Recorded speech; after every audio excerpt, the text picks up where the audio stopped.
യേശുവിൽ ഏറ്റവും അനുഗ്രഹീതരായ പ്രിയപ്പെട്ടവരെ,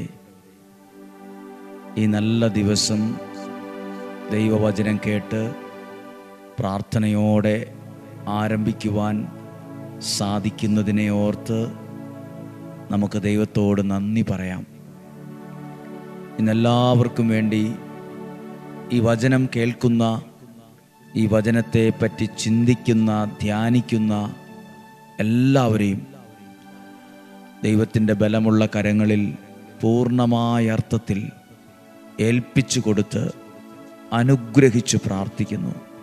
വചനം കേൾക്കുന്നവരെ, ആ വചനം എഴുതുന്നവരെ എല്ലാം സമർപ്പിച്ച് പ്രാർത്ഥിക്കുവാണ്. ഈ വചനത്തിലൂടെ ഇന്ന് നിങ്ങൾക്ക് വേണ്ടി പ്രാർത്ഥിക്കുമ്പോൾ, നമ്മുടെ നാട്ടിൽ SSLCയും +1 +2 ഒക്കെ പരീക്ഷ എഴുതി മാർക്കിനു വേണ്ടി പ്രതീക്ഷയോടെ ഇരിക്കുന്ന എല്ലാ കുഞ്ഞുങ്ങൾക്കും വേണ്ടി പ്രാർത്ഥിക്കുമ്പോൾ, അവരെല്ലാം പ്രത്യേകം പ്രാർത്ഥനയിൽ ചേർത്ത് നിർത്തി അവരുടെ ജീവിതത്തിൽ നല്ല തിരഞ്ഞെടുപ്പുകൾ ഉണ്ടാകാൻ, നല്ല മേഖല അവർക്ക് തിരഞ്ഞെടുക്കാൻ, ഇനി എന്ത് പഠിക്കണം, ഇനി എങ്ങോട്ട് തിരിയണം, ഇതിനെക്കുറിച്ചൊക്കെ ടെൻഷൻ അനുഭവിക്കുന്നവരുണ്ട്.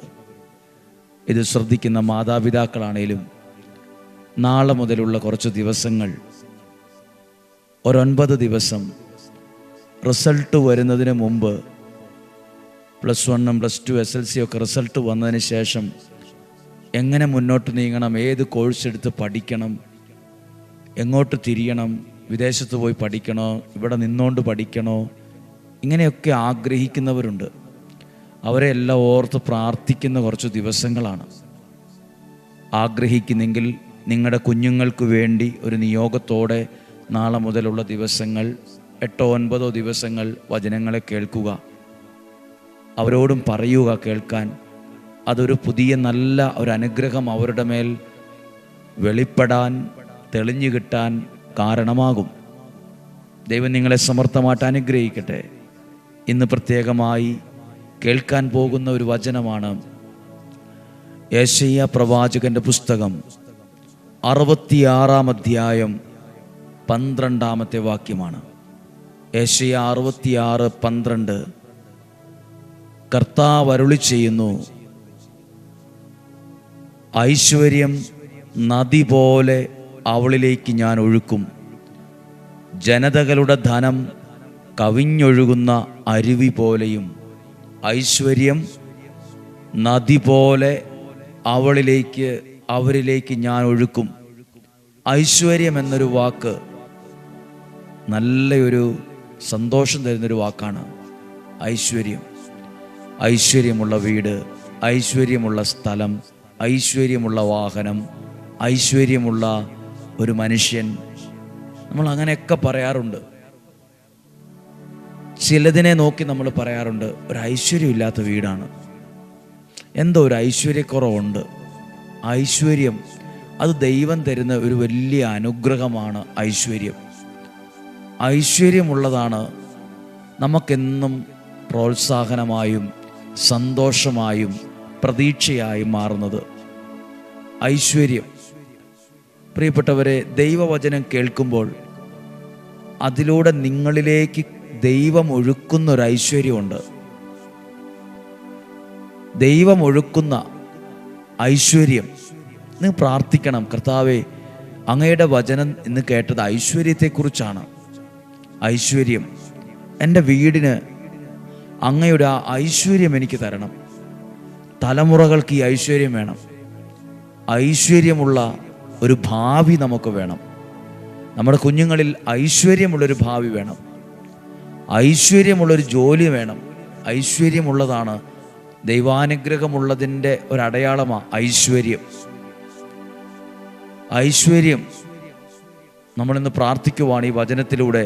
കർത്താവ് വചനം പറയുവാണ്, കർത്താവ് അരുളി ചെയ്യുന്നു, ഐശ്വര്യം നദി പോലെ അവളിലേക്ക് ഞാൻ ഒഴുക്കും, ജനതകളുടെ ധനം കവിഞ്ഞൊഴുകുന്ന അരുവി പോലെയും. ജനതകളുടെ ധനം, സമ്പത്ത് കവിഞ്ഞൊഴുകുന്ന അരുവി പോലെയും. ഐശ്വര്യവും ധനവും അടുപ്പിച്ചടുപ്പിച്ച് വച്ചിരിക്കുന്നു. ദൈവാനുഗ്രഹമുള്ള ഒരു നന്മ നിങ്ങളുടെ ജീവിതത്തിൽ വെളിപ്പെട്ടു വരാൻ ഇന്ന് പ്രത്യേകം പ്രാർത്ഥിക്കുക. ദൈവം തരുന്ന ധനമുണ്ട്, ദൈവം തരുന്ന ഐശ്വര്യമുണ്ട്. ഇന്ന് പ്രാർത്ഥിക്കുമ്പോൾ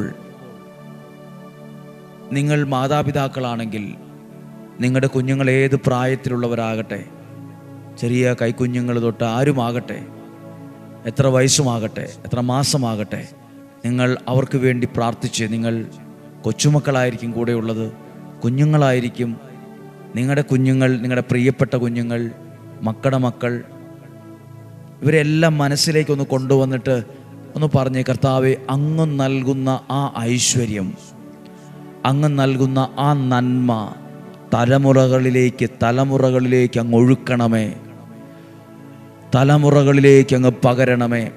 ഇങ്ങനെയൊക്കെ പറയാൻ കാരണം എന്താണെന്നറിയാമോ?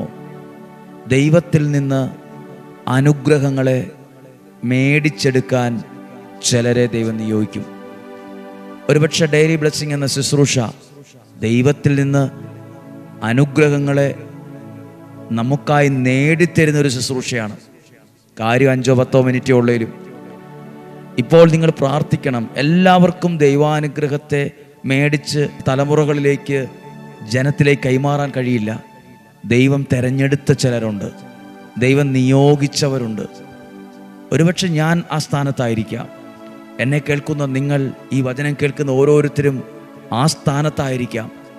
കാരണം നിങ്ങളായിരിക്കും ദൈവത്തിൽ നിന്ന് മുമ്പിൽ കൈ ഉയർത്തിയും പ്രാർത്ഥിച്ചും ദൈവത്തിൽ നിന്ന് ചില നന്മകളെ സ്വീകരിച്ച് അത് അടുത്ത തലമുറയിലേക്ക്, കുടുംബത്തിലേക്ക് കൈമാറിക്കൊടുക്കുവാൻ ദൈവം നിയോഗിച്ചവർ.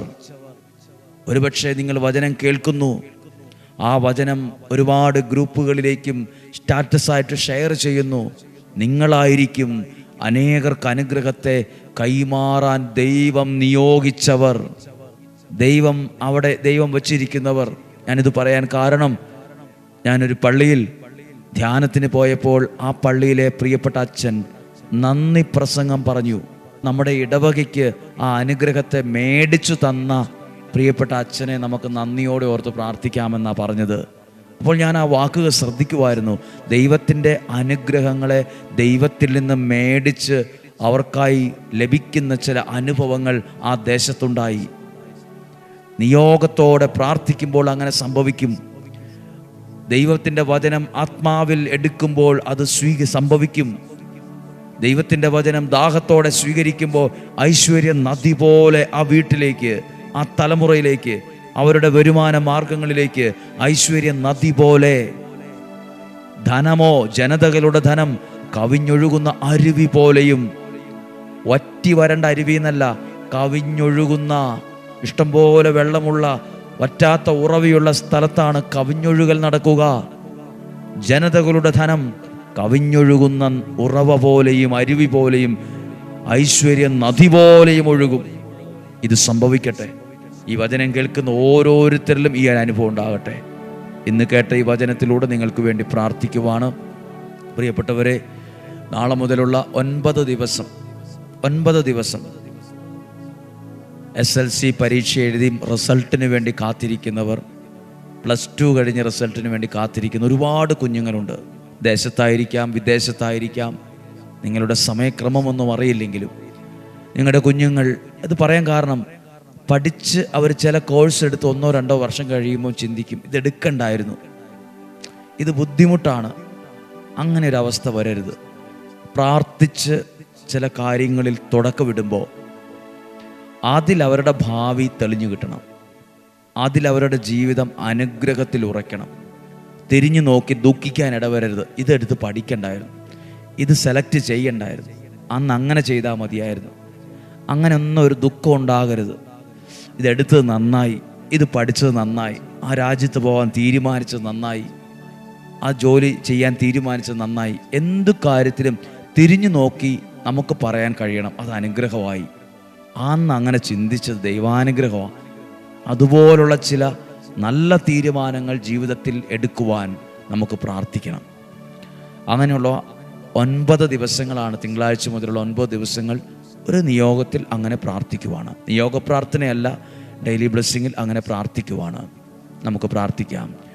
നമ്മുടെ കർത്താവ് ഈശോ മിശിഹായുടെ കൃപയും പിതാവായ ദൈവത്തിൻ്റെ സ്നേഹവും പരിശുദ്ധാത്മാവിൻ്റെ സഹവാസവും നിങ്ങളോടുകൂടെ ഉണ്ടായിരിക്കട്ടെ, നിങ്ങളുടെ കുടുംബത്തിലുണ്ടായിരിക്കട്ടെ.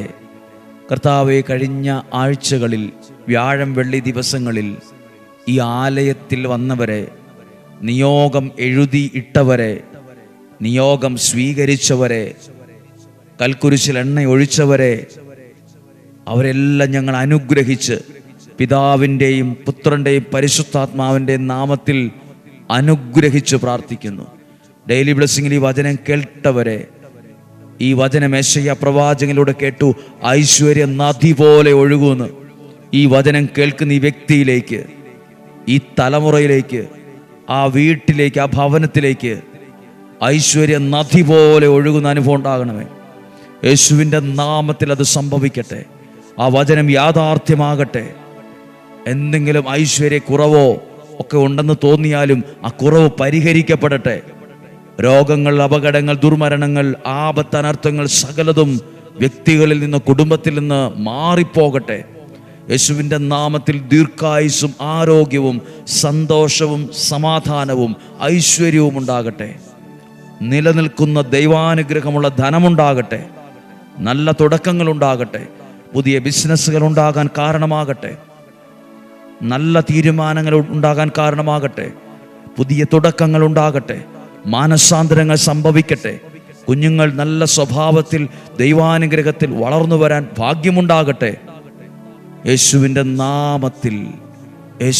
നാമത്തിൽ നിങ്ങളെ, നിങ്ങളുടെ ഭവനത്തെ, ഈ വചനം കേട്ടവരെ, അയച്ച് കൊടുത്തവരെ, സ്വീകരിച്ചവരെ അനുഗ്രഹിച്ച് പ്രാർത്ഥിക്കുന്നു. ഇപ്പോഴും എപ്പോഴും എന്നേക്കും. ആമേൻ. ദൈവം അനുഗ്രഹിക്കട്ടെ. നാളെയും 5:30 നമുക്ക് ഒരുമിച്ച് കാണാം, ഒരുമിച്ച് പ്രാർത്ഥിക്കാം. സാധ്യമായ എല്ലാവരിലേക്കും ഈ വചനങ്ങളൊക്കെ എത്തിക്കുക. ആ വചനം അവർക്കും നിങ്ങൾക്കും ഒക്കെയും അനുഗ്രഹമായി മാറട്ടെ. നാളെയും 5:30 കാണുന്നതുവരെ ഉള്ളം കയ്യിലെന്ന പോലെ സ്വർഗത്തിലെ ദൈവം എന്നെയും നിങ്ങളെയും സൂക്ഷിക്കട്ടെ. ആമേൻ.